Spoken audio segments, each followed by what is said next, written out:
karena kamu apa ya pernah sempat dibully sama teman-teman sehingga kamu pengen proof nih bahwa gue bisa nih jadi dari kuliah ekonomi terus saya lulus harus memutuskan kan galau juga gitu gimana karena waktu itu kebetulan juga udah banyak pengalaman kerja di bidang bisnis dan ekonomi terus kalau film kan bisa dibilang kayak mulai dari nol lagi gitu kalau mau jadi sutradara tapi karena aku merasa itu passionku akhirnya aku coba full time di film dan aku sekaligus ngambil S2 di film. Kok makan nasi nggak sih? Makan Aku rice cookerku 2 di Amerika. Serius? Jadi kalau satu rusak masih ada satu lagi tetap bisa makan. Tetap nasi. makan nasi ya? Lo belaga makan pizza tiap hari padahal dari desa. Healing. Ketawa dong ada gimana-gimananya dong. Harus tulus ketawanya. Nah, di sini kita pengen lebih ke sisi personal mungkin ya, yang dirindukan dari Indonesia, terutama kampung halamanmu gitu kan. Itu apa sih, Vi? Sebetulnya makanannya dan Apa? keluarga. Jadi rawon salah satunya.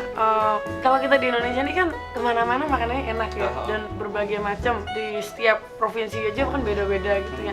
Tinggal di luar negeri pertama kali itu baru ngerasain ternyata rawon itu langka karena yang di Indonesia tuh gampang banget dicari ternyata itu susah gitu dan that's when I appreciate Indonesia more and more. Jadi kalau mau makan rawon nunggu mama datang dulu. Oh gitu. Berarti ketika pulang kampung ke Blitar misalkan itu langsung kilaf semua dimakan gitu ya Vi ya. Kalau ke Indonesia pasti semua dimakan. Suka es pleret nggak? Biasanya tuh ini es drop. Oh es drop. Oh iya es drop. 1005 gitu ya. Terus apa lagi? Nasi pecel. Oh, nasi pecel. Tetanggaan ternyata kita kamu di Jalan Tanjung, aku di sebelahnya. Jauh. 20 kilo. Jauh. Aku tapi samanya di kota loh. Belum kan yang belum ada listrik. Ya, tapi sempat ada titik balik nggak sih di mana Livi itu ketika sekarang sudah mencapai mungkin bisa dibilang semuanya.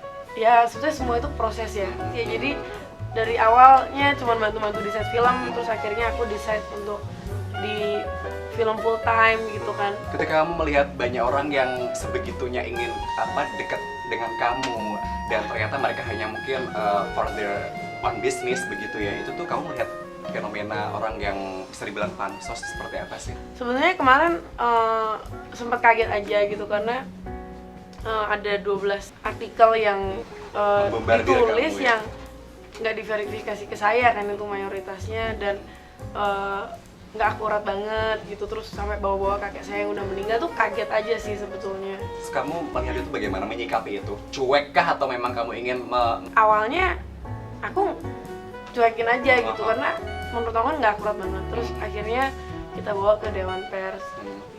Sekarang sudah diproses ya?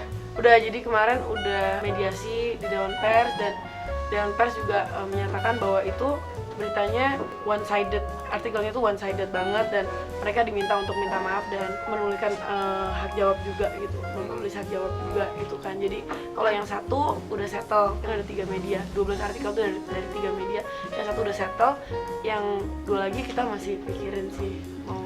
Di saat kamu lagi dalam kondisi seperti ini, support system kamu tuh dari mana sih? Ada sahabat gitu nggak sih, Say? Blitar Connection. Oh, Blitar Connection.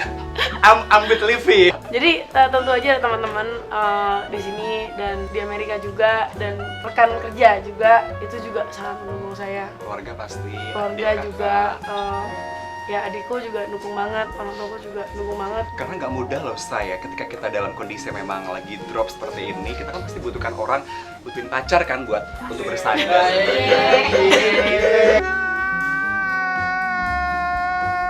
Jomblo akut. Ragil, tolong dong kamu di sini.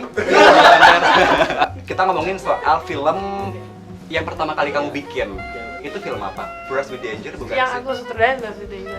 Selain sutradara, kamu juga main. Kemudian kamu di sini juga produser juga ya. Gimana sih kamu pengen merangkap semuanya begitu dalam satu waktu gitu?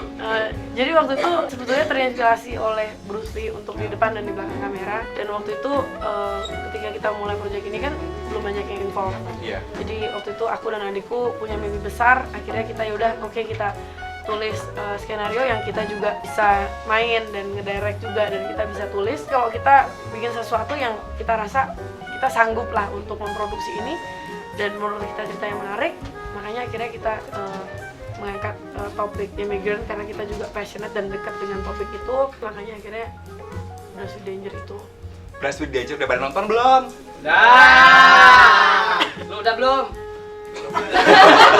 Ya udah, nanti kita akan banyak ngulas tentang Livi. Jangan kemana-mana, tetap bertemu di Gen Piko. Kayak gitu.